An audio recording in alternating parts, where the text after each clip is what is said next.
A gente começou um estudo semana passada. Acho que todos que aqui estão esteve semana passada. Nós lemos um texto que está lá em Atos 2 e a gente vai ler novamente. Atos 2 a partir do versículo 42, para a gente recordar sobre o assunto. E a gente vai dar sequência hoje. Em nome de Jesus, Deus vai falar com você essa noite. Amém? Você recebe isso da parte de Deus? Atos 2, 42 a seguir. Todos acharam? Vamos fazer a leitura? Diz assim: Atos 2, 42 a seguir diz: E perseveravam na doutrina dos apóstolos, na comunhão, no partir do pão e nas orações. Em cada alma havia temor, e muitas maravilhas e sinais eram feitos pelos apóstolos. Todos os que criam estavam juntos e tinham tudo em comum.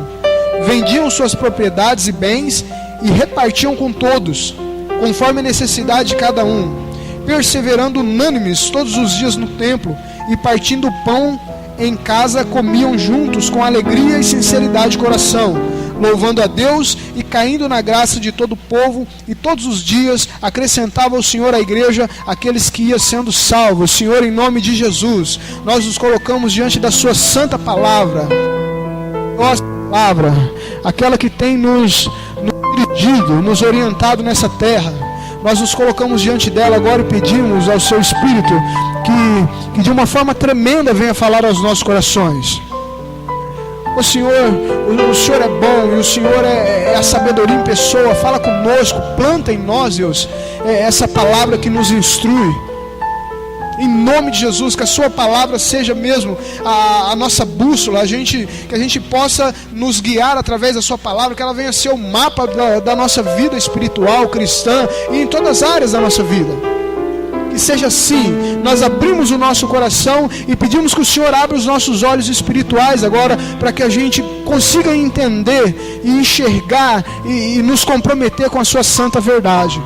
Em nome de Jesus, que seja assim sobre a vida de todos. Amém. Queridos, semana passada nós entramos nesse texto e quem esteve aqui sabe que a gente falou um pouquinho sobre como vivia a igreja quando nasce.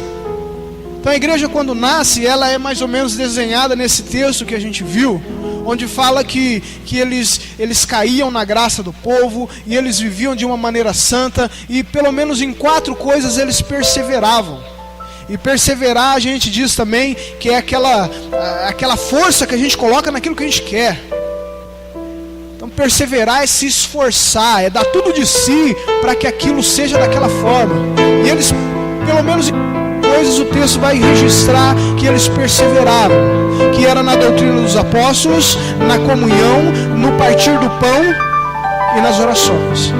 Como igreja de Deus, essas 4 coisas têm que fazer parte da nossa comunidade de fé sempre. Aqui é um texto que está falando do início da igreja, mas que serve para toda a igreja em qualquer época que ela viver. A igreja se definindo nesses textos de Atos. É assim que ela vivia e é assim que ela nunca deveria ter deixado de viver. Falamos também sobre as igrejas do Apocalipse, onde Jesus vai com dura repreensão, dizendo: olha, que pena vocês mais do que eram no começo. Vocês nasceram de uma forma e agora vocês estão desequilibrados na sua fé, no modo que vocês vivem o cristianismo. Então essa palavra vem e as pessoas a recebem com muita força, mas de repente, com o tempo e algum desleixo espiritual, isso vai saindo do eixo. E acontece que a gente vai se tornando igreja de forma diferente do que era no início. E aí Deus tem que vir e repreender a gente no eixo novamente. Recordo que Paulo, ele funda em Gálatas, e ele sai para suas viagens, e daqui a pouquinho ele ouve falar que as coisas estão tudo erradas lá, muito rapidamente. Ele vai escrever dizendo: olha, que pena que de uma maneira muito rápida vocês já estão abandonando o evangelho. Vocês receberam com toda a força, com todo vigor, mas de repente vocês começam a trocar esse evangelho por qualquer coisa.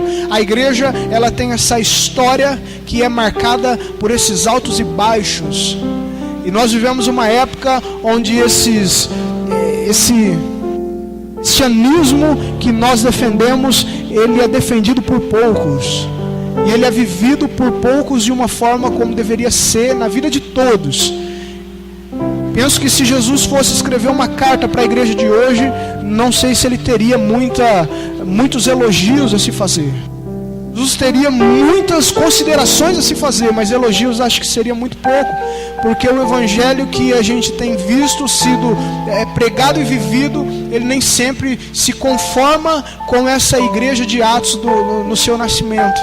É uma igreja diferente hoje, é uma igreja deformada, é uma igreja que nem sempre está vivendo esse evangelho, né? E até puxar sardinha para os nossos outros irmãos, esse evangelho quadrangular, que é o evangelho onde a doutrina dos apóstolos tem primazia, né? A união é valorizada, onde o partir do pão é feito com sabedoria, inteligência e espiritualidade, e onde as orações é levada a sério. É esse evangelho que precisa ser resgatado. E enquanto tiver pessoas que conseguem olhar para esse livro de Atos e olhar para essa igreja nascendo e ver como modelo, enquanto tiver pessoas assim, a gente ainda tem chance de restaurações e de avivamentos no decorrer da história.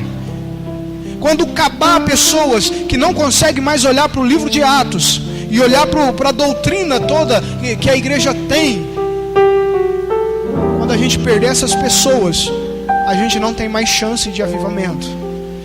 Então Deus tem conservado em toda a história pessoas que conseguem olhar para a Bíblia e falar: essa é o manual mesmo, é assim que nós devemos viver. Nós falamos que doutrina da igreja, ela está muito bem estabelecida e alicerçada. Deus não nos permite ser criativos quando o assunto é doutrina. Você pode dizer amém por isso ou não? A gente não tem permissão de Deus para inventar nada quando o assunto é doutrina. A igreja vive na doutrina dos apóstolos. Paulo, escrevendo a Efésios, ele vai dizer que o fundamento, Efésios ou Coríntios, acho que 1 Coríntios, para ser mais preciso, ele vai falar que o fundamento já está posto. E agora a forma de se construir, a maneira que se constrói, nós já temos todas as orientações que precisamos. Não precisa se inventar mais nada, não precisa se trazer mais nada. A gente não precisa olhar para judaísmo, a gente não precisa olhar para modismo, a gente não precisa olhar para técnicas de se encher a igreja e falar: não, vamos fazer isso que dá certo. A igreja, ela já tem a sua doutrina muito bem estabelecida em Jesus e pregada pelos apóstolos. Nem os apóstolos inventaram a doutrina. Chama-se doutrina apostólica porque é eles que estavam incumbidos de pregar aquilo que eles aprenderam com Jesus. Simplesmente por isso. Eles também não tinham poder, eles não tinham autoridade para se inventar doutrina. Quem doutrina a igreja é Jesus. Amém? Quando Jesus fala da igreja, a primeira vez que aparece igreja no Novo Testamento, ele fala: a minha igreja. Ele vai dizer: as portas do inferno não prevalecerão contra a minha igreja. Ele chama como dele, porque é ele quem administra essa igreja. É ele quem ensina, é ele quem estabelece como essa igreja deve viver. E se a gente não perseverar na doutrina, essa doutrina se perde muito fácil. Porque nós temos uma natureza em nós que ela busca aquilo que agrada a nós. Esses dias na escola bíblica a gente falava sobre o culto que a gente presta a Deus e como esse culto ele tem se tornado humanista. Como esse culto ele deixa de estar voltado para Deus para estar voltado para o homem e para aquilo que nós gostamos.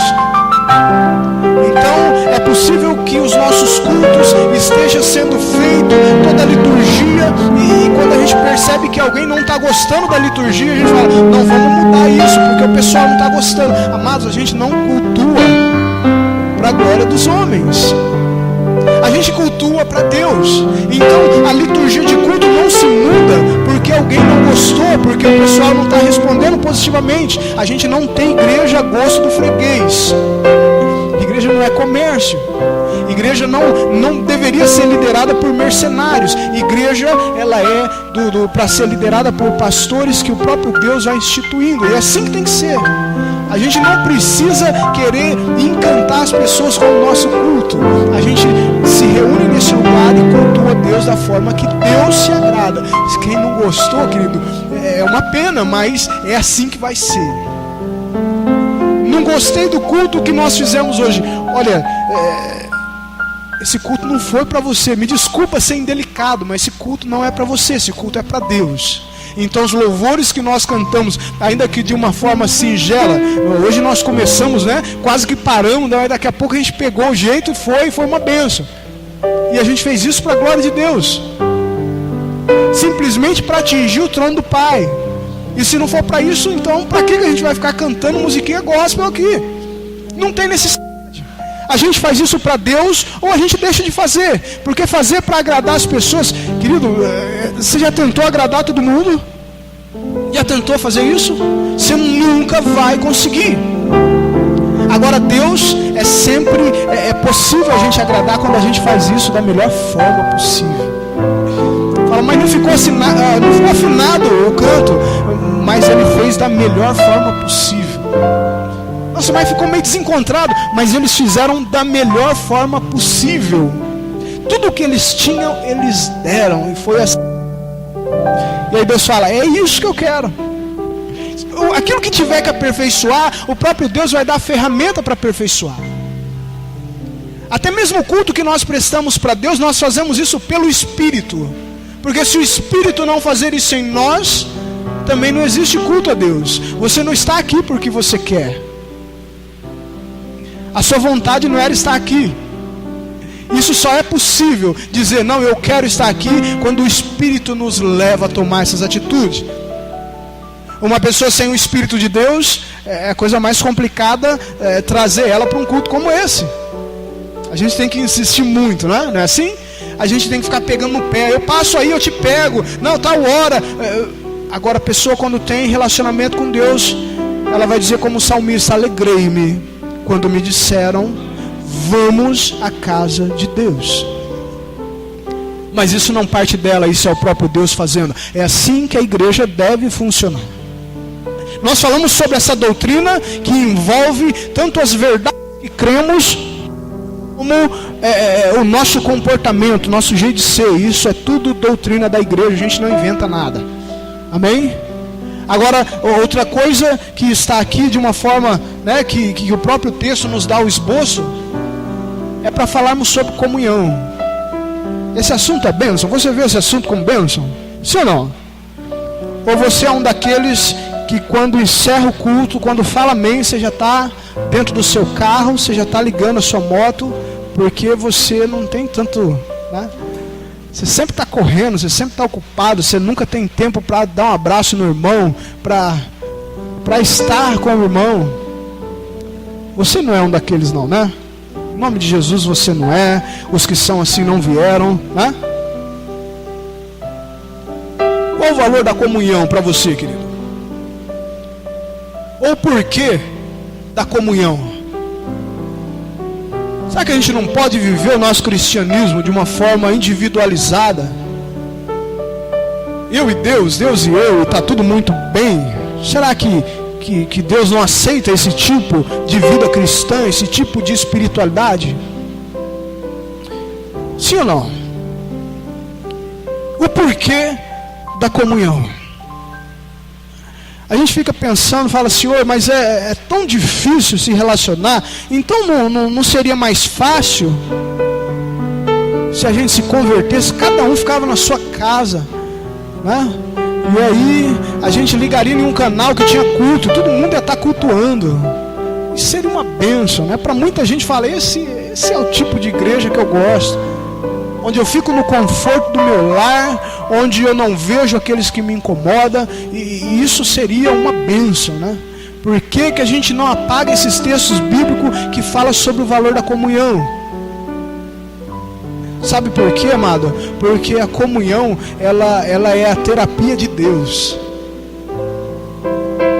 Deus nos deixa do jeito que Ele quer, através da disciplina e da comunhão. É na comunhão que a gente aprende a amar, ou que a gente prova que a gente aprendeu a amar do jeito que Deus nos ensina, do jeito que o Espírito Santo quer.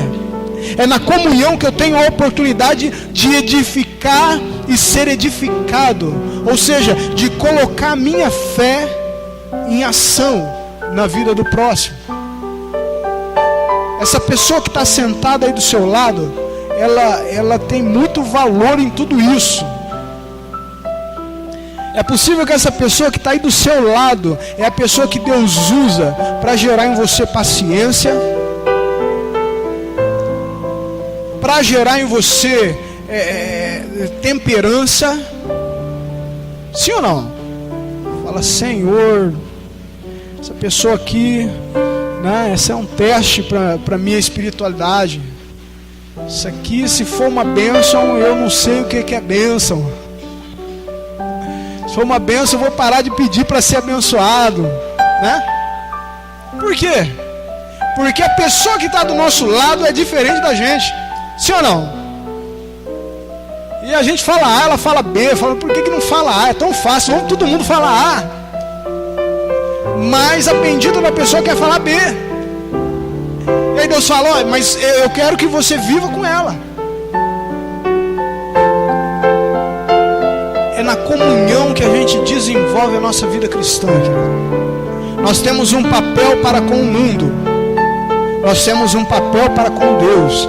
E a gente tem um papel para com os irmãos de fé. Aquilo que a Bíblia chama de família de Deus. Essa é a família de Deus. Ainda que esse irmão não se pareça nada com você,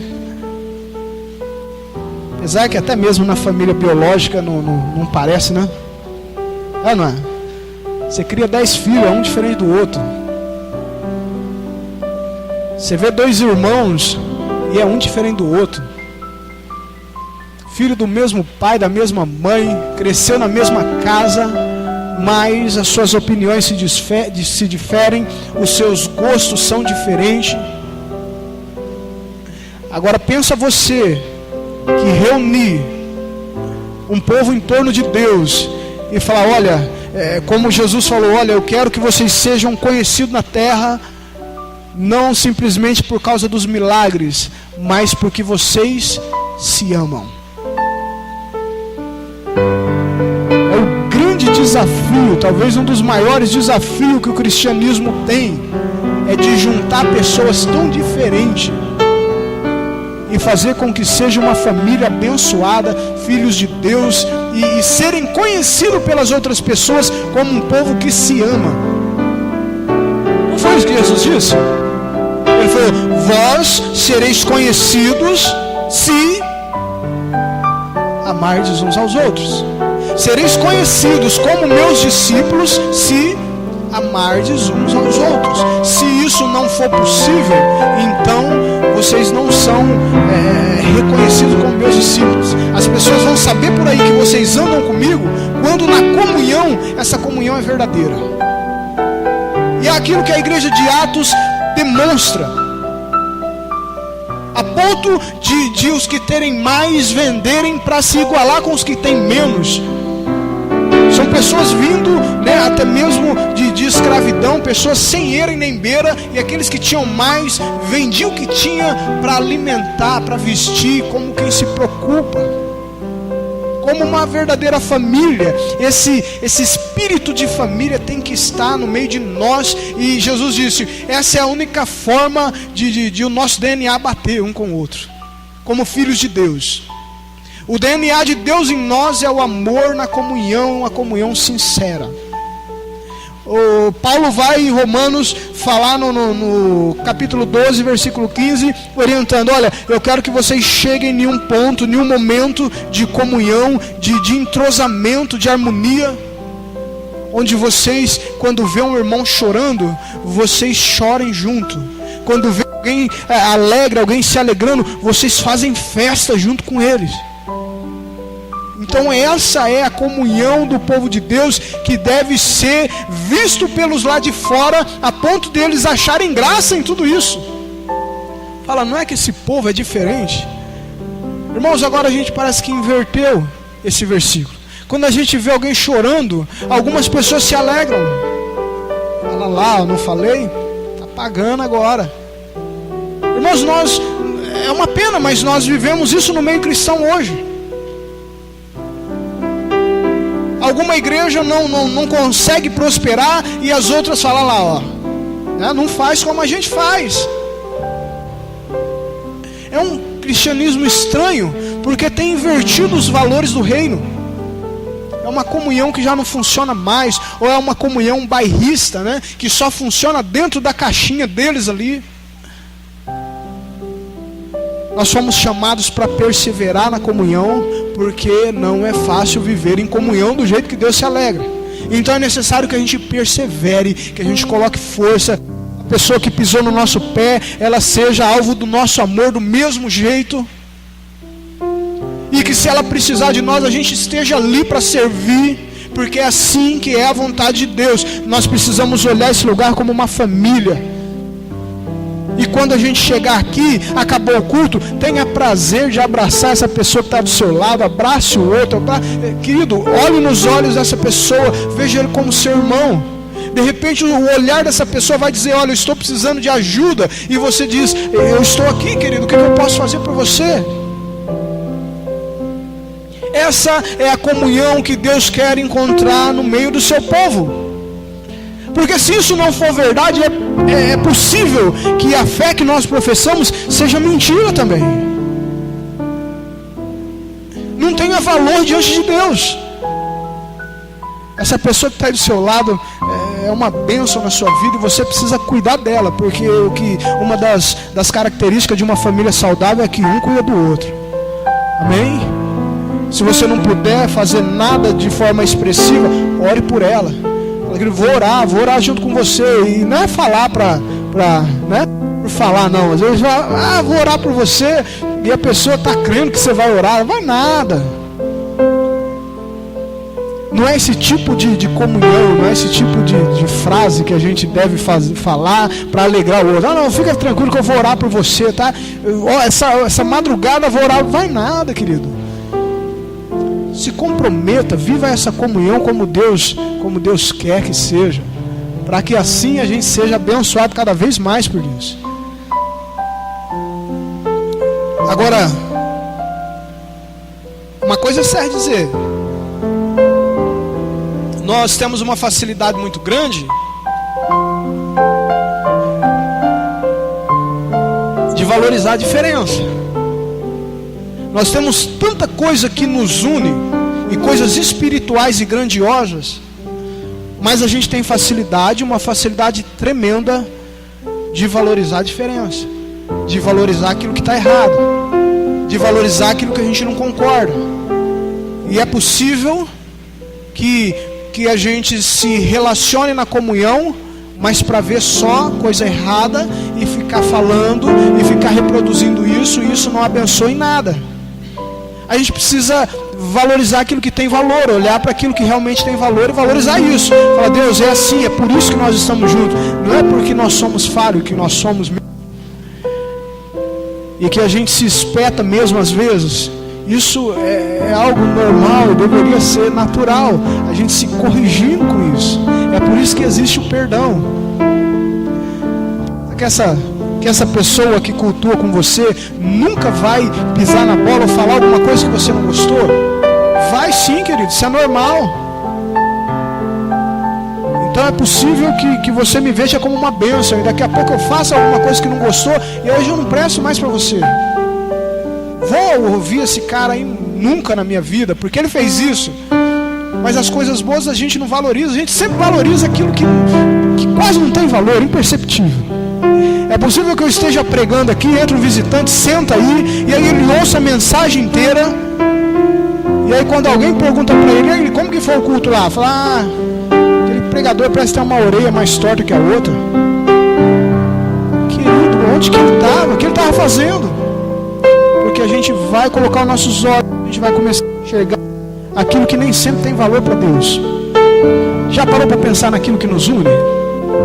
É maior ou menor do que aquilo que nos separa? Eu separei pelo menos 3 coisas aqui para a gente pensar naquilo que nos une e que é tremendo. Se a gente se apegasse nisso, a gente jamais deixaria de estarmos juntos, simplesmente porque aquilo que nos une é muito maior do que aquilo que nos separa. Aquilo que nos separa você já sabe o que é.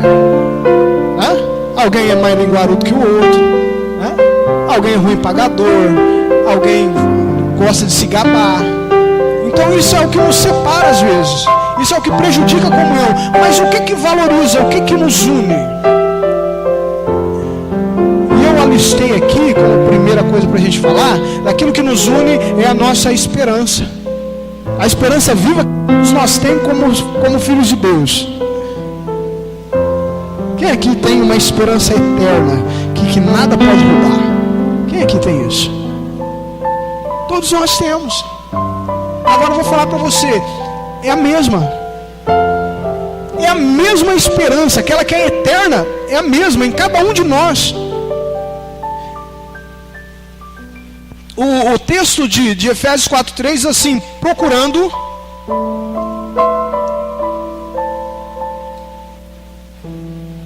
não é bem esse texto aqui que eu tinha separado, não. 4:4, perdão. Efésios 4:4 diz assim: há um só corpo, um só Espírito, como também fosse chamado em uma só esperança da vossa vocação. Nós temos uma esperança que todos nós compartilhamos. Vamos dar mais dicas a respeito dessa esperança. Pedro vai falar assim: amados, exorto-vos como a peregrinos e forasteiros. Ou seja, como pessoas que estão vivendo aqui, mas estão só de passagem nessa terra. Aí Jesus, em João 14:1-3, vai dizer assim, texto bastante conhecido: não se turbe o vosso coração, crede em Deus, crede também em mim. Na casa de meu pai há muitas moradas, se não fosse assim, eu não vou teria dito, vou preparar lugar, e quando eu for e preparar lugar, eu voltarei e vos levarei para onde eu estiver, vós estejais também. Essa é a esperança que todos nós temos. Sim ou não? Quem que tem essa esperança?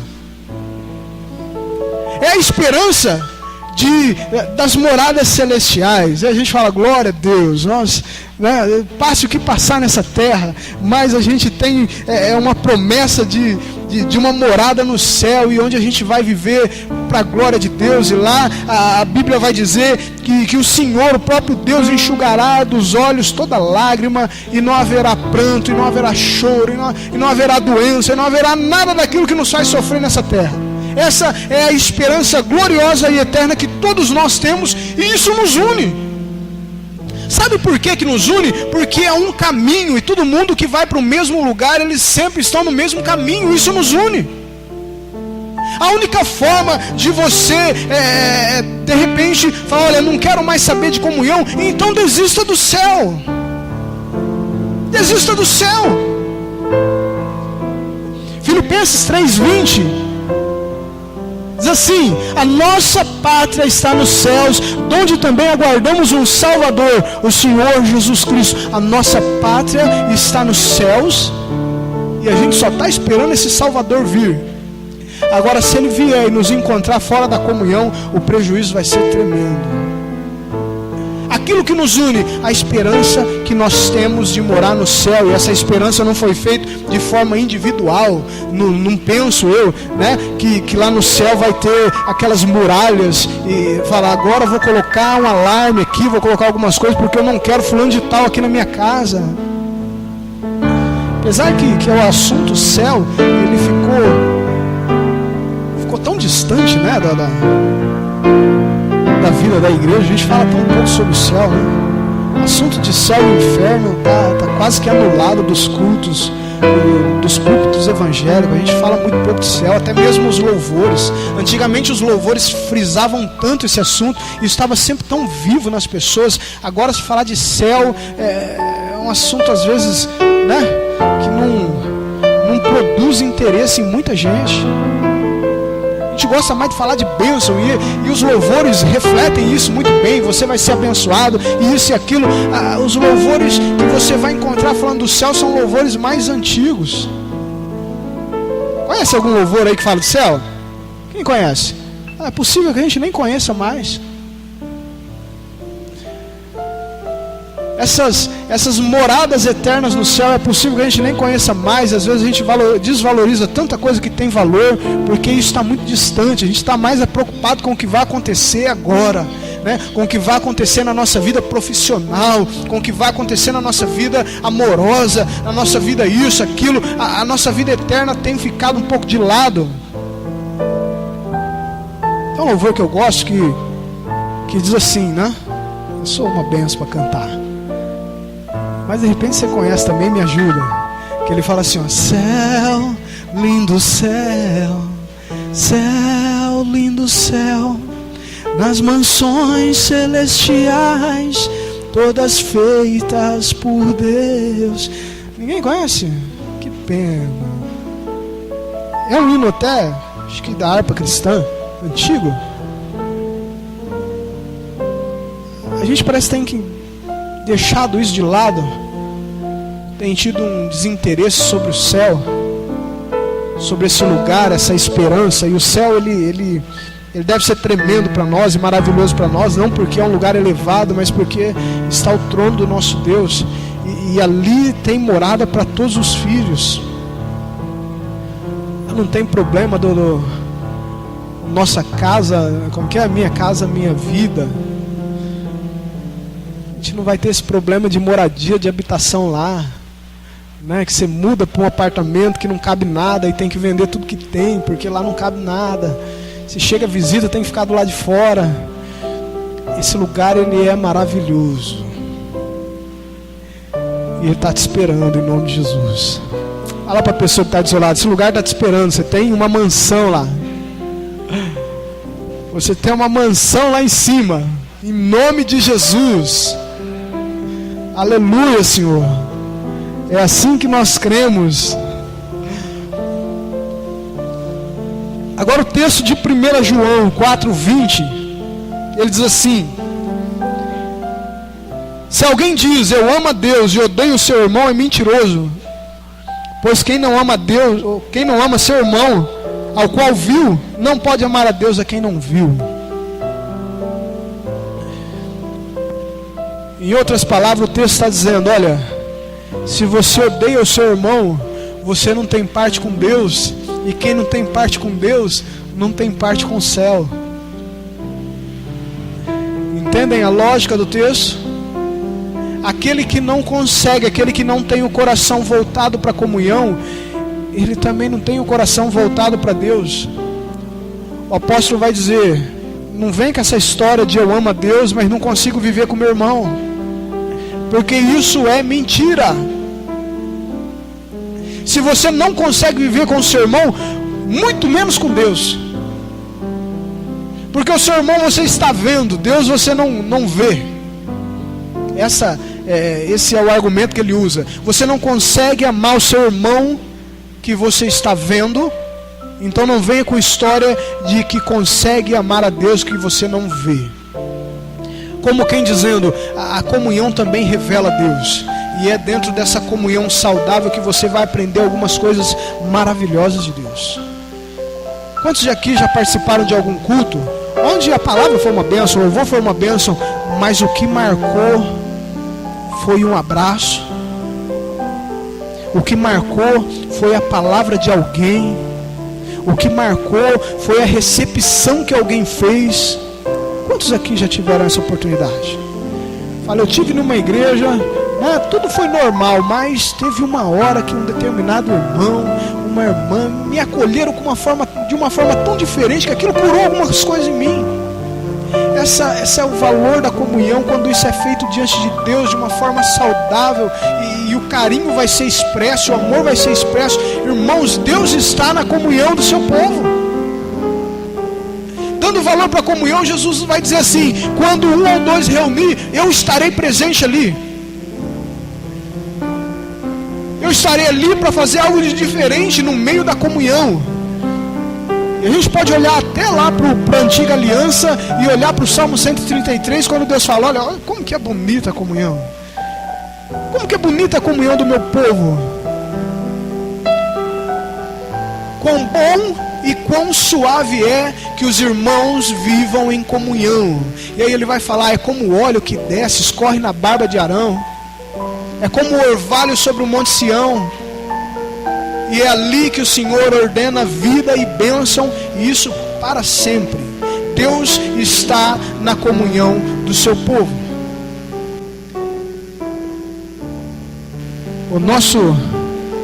A nossa viva esperança nos une.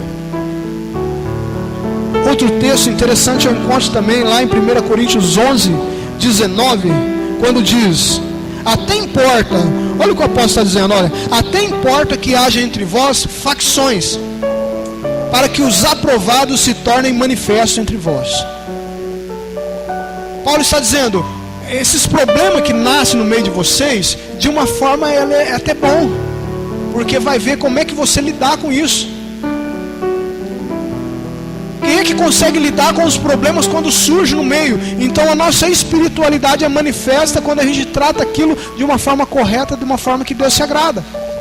Agora aquele que ele gosta da confusão, ele gosta da facção, o texto está dizendo, olha, essa pessoa não está aprovada por Deus. Ele vai falar, interessante quando acontece alguma coisinha, porque a gente vai ver, vai ser manifesto aqueles que gostam e que amam a comunhão. Porque alguns vão querer esparramar mais, mas vai ter sempre aqueles que Deus aprova dizendo, vamos parar com isso, vamos orar, vamos isso, deixa isso para lá, né? Então a comunhão ela manifesta a ação das pessoas quando são apaziguadores de problemas, de conflito, e fato é que sempre vai ter, né? Sempre vai ter assim. A gente não deve estranhar quando sair alguma coisinha aqui fora do lugar, ou alguma conversinha ali. Isso daí é normal, não deveria ser, mas é. Mas os aprovados por Deus, eles vão ser identificados nessa hora. Aqueles que amam a comunhão, aqueles que têm o coração em Deus, eles vão sempre estar perto dizendo, olha, vamos parar com isso, aí não edifica, isso aí é bobagem, vamos deixar isso para lá, né? E aí os que entenderam vão ser manifestos também. Os problemáticos, os encrenqueiros vai ser manifesto também, porque eles vão sair por aí esparramando, vão sair por aí colocando mais gasolina, e a palavra de Deus diz, olha, isso vai manifestar, né? Então essas coisinhas vão manifestar tanto quem é bênção como quem não é. Agora, não desista da comunhão, porque desistir da comunhão é desistir do céu. Vamos prosseguir mais um pouquinho, eu tenho mais uns 10 a 15 minutos. E outra coisa que nos une é o serviço cristão. Quantos creem nisso? É possível sermos servos, sermos bênção e conseguirmos produzir para o reino quando estamos fora da comunhão? Pare para pensar nisso daí.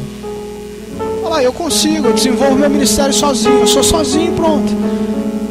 Ele fala, você não tem noção do que você está falando, você não entende o que você está falando. Nós somos chamados para dar frutos, amém? Quantos aqui foram chamados para dar frutos? Tem outra doutrina que é muito esquecida em púlpito também, que é aquela que se encontra em 1 Coríntios 3, do 10 até o 17, que é a doutrina dos galardões. É aquilo que a gente faz diante de Deus com o coração desprendido de qualquer elogio, mas que aquilo traz resultado no futuro. É as obras que fazemos diante de Deus com o coração em Deus, que aquilo traz resultados no futuro. A Bíblia diz que um dia todos nós compareceremos, e agora está falando de cristãos, todos nós compareceremos ao tribunal de Cristo, e ali será avaliado tudo aquilo que a gente fez, tanto mal quanto bom. E aquilo, querido, É o que a Bíblia vai dizer, olha, as obras de alguns vão ser como palha, como madeira, mas de alguns vão ser como ouro, como prata. E mediante isso daí, nós receberemos a recompensa que está guardada para cada um de nós. Quantos aqui estão trabalhando para ter galardão no céu? Será vergonhoso, se é que podemos dizer assim, se a gente entrar no céu como que pelo fogo, né? Como diz o texto. Nada daquilo que ele fez prestou. Na avaliação de Deus, ele falou, isso aqui tudo virou cinza.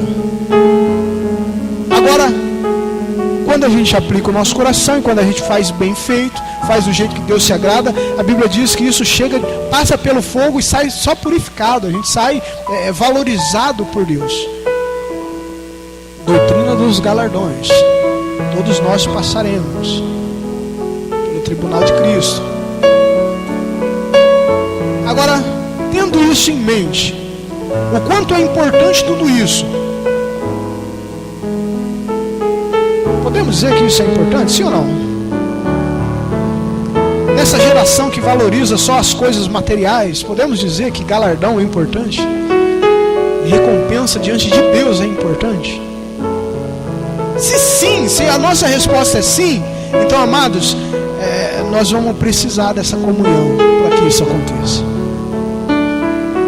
Nós estamos envolvidos, e tem pelo menos 3 palavras aí que a gente pode usar. A gente está envolvido em um corpo, somos soldados de Deus, então por isso somos alistados nesse exército,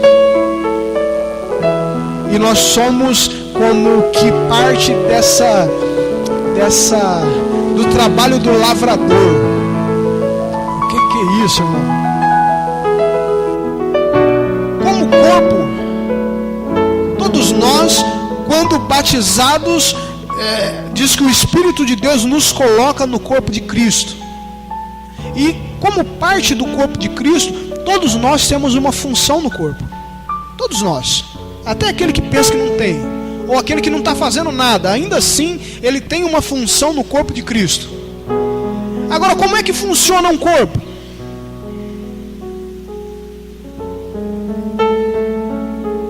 Imagine o pé que não gosta da mão, ou qualquer outra coisa aí que não se dá. Olhe para o seu corpo e fala, olha, essa mão aqui eu não sei, mas ela tem um problema com o pé direito que é terrível. Nós vamos ter que te internar, amado, porque está fora da normalidade. Isso não é saudável. Você tem aí um quadro patológico. A gente vai ter que te internar. Agora, por que no corpo de Cristo às vezes isso acontece? Nós deveríamos nos auxiliarmos. Sim ou não? Nós deveríamos ser suportes uns para os outros, como parte do corpo. Enquanto um prega, o outro ora. Enquanto o outro ora, os outros ensinam as crianças, e os outros cumprimentam e recebem, arrumam lugar para quem está chegando. Então nós somos como uma engrenagem, todos nós. Ninguém consegue servir a Deus sozinho. O serviço cristão nos une. Os irmãos conseguem entender isso? Isso é bíblico, não estou falando bobagem não. É impossível que a gente viva dentro desse corpo onde nós funcionamos como independente do processo. Falar, não vou fazer. Você não vai fazer? Não vai. Que pena, querido. Você está tendo uma oportunidade gloriosa de ser bênção e de participar de todo esse processo. Deus te dá essa bênção e você não quer. Não, porque eu não gosto de fulano, eu não gosto de ciclano, então tomara que o ministério dele afunde, né? Que ele misericórdia. Nós estamos aqui para nos apoiarmos. Como é que a gente pregaria uma mensagem se não tivesse um abençoado lá, para quando desse uma microfonia, ele lá dá uma arrumadinha? Isso que a gente está falando de forma mais contextualizada da nossa época. Mas o que seria do pregador se ninguém estivesse orando para que o culto acontecesse? Paulo sempre vai encerrando suas cartas dizendo, olha, orem por mim. Orem por nós que somos os pregadores do Evangelho, para que as portas se abram. Ou seja, participe nisso. A comunhão, ela é importantíssima nisso. Se a gente nos unirmos nesse lugar, mas cada um com uma cabeça, cada um dentro da sua própria individualidade, não funciona. É aquele corpo que está adoecido, onde a mão não corresponde com o pé, não funciona.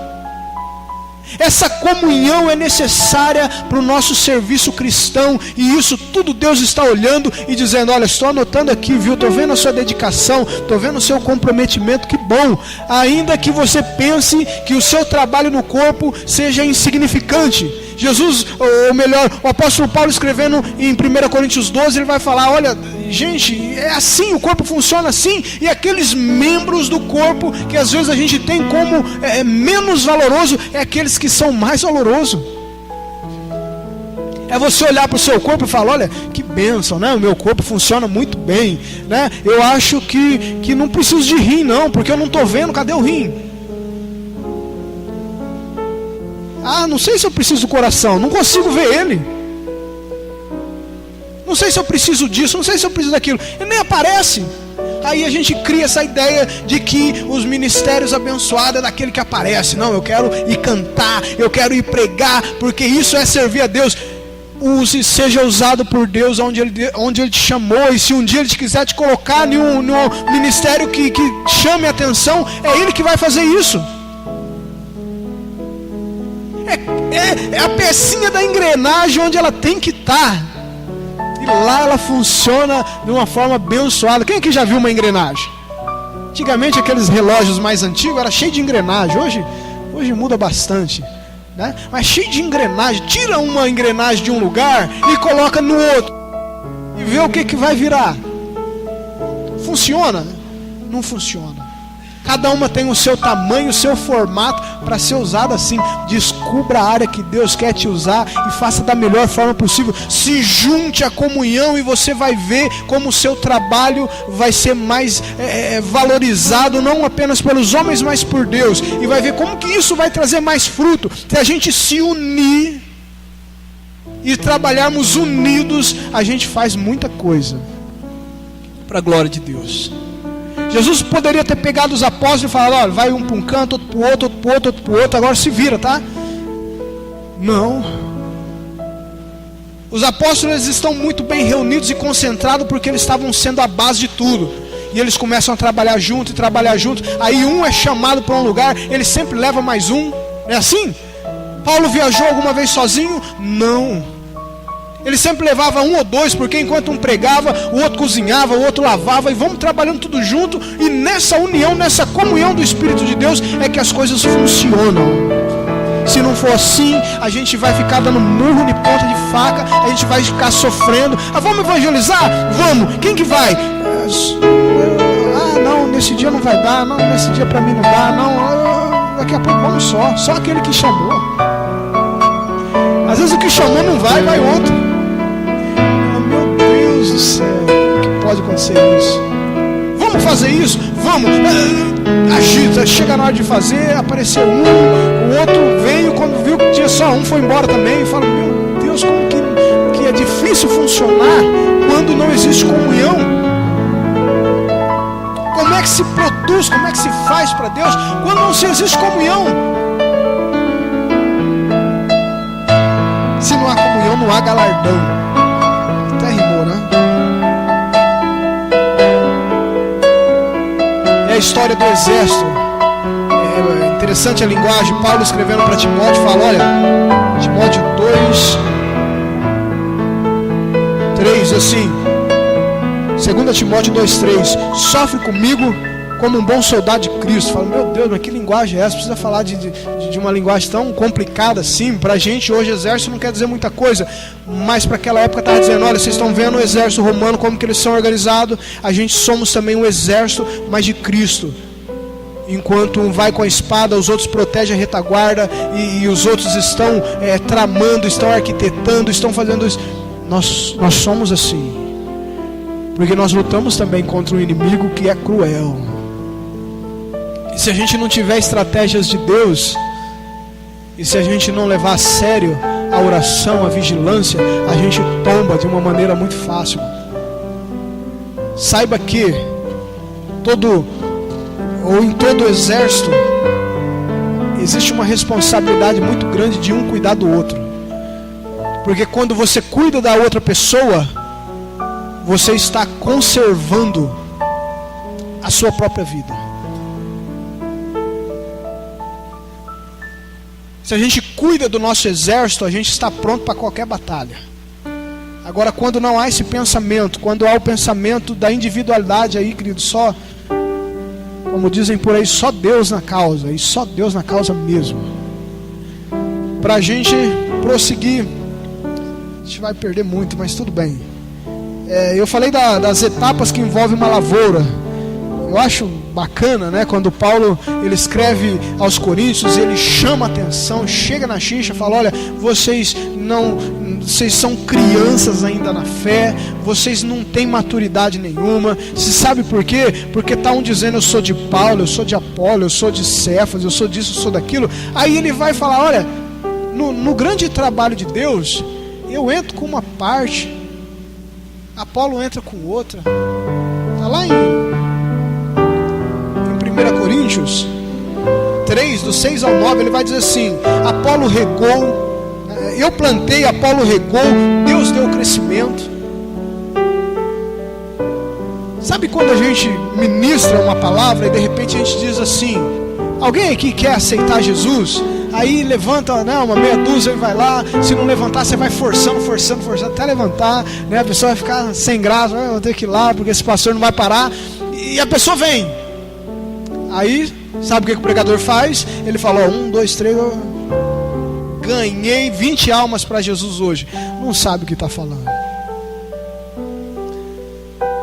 Queridos, a maioria dessas pessoas, elas já estão sendo colocadas diante de Deus em oração por muitas outras, por família, por parente. E a pessoa dizer: olha, não fui eu que fiz. Amado, não é assim que funciona. A gente não consegue fazer nada sozinho.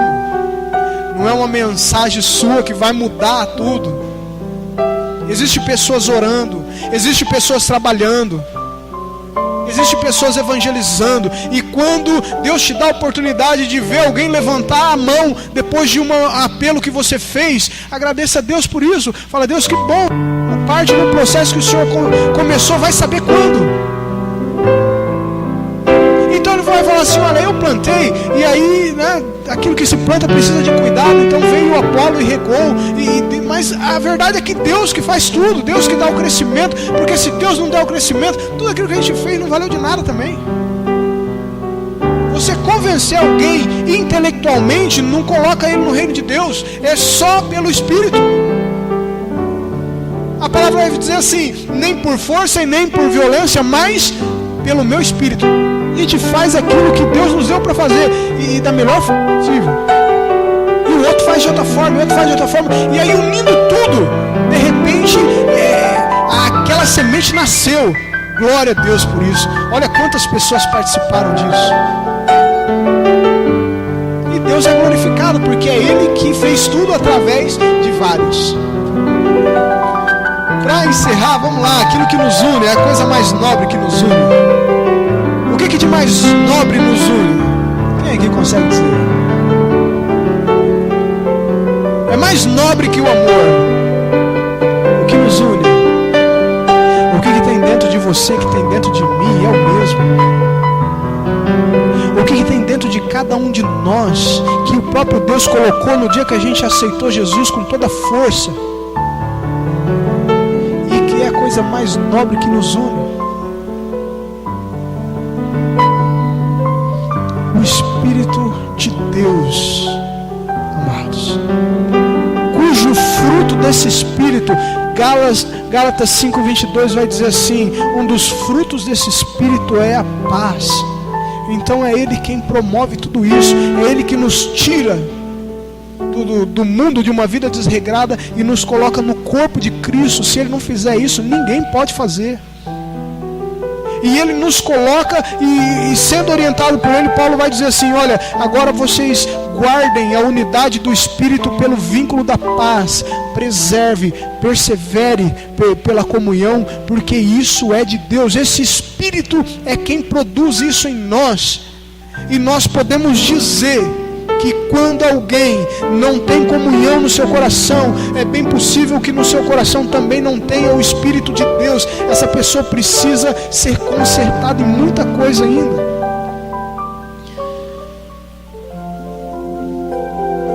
O Espírito de Deus é aquilo que de mais nobre está em mim, está em você, e é o mesmo. Quantos aqui tem o Espírito Santo de Deus? E quantos que creem que vale a pena conservar a unidade do Espírito pelo vínculo da paz? Efésios 4:3, procurando diligentemente guardar a unidade do Espírito no vínculo da paz. O Espírito de Deus, ele está em plena atuação quando existe comunhão. Nós podemos dizer, e esse é o texto que eu vou usar para encerrar, em nome de Jesus, que o Espírito de Deus, quando ele percebe que os nossos corações recebem essa paz e se inclinam para a mesma, ele vem e nos enche.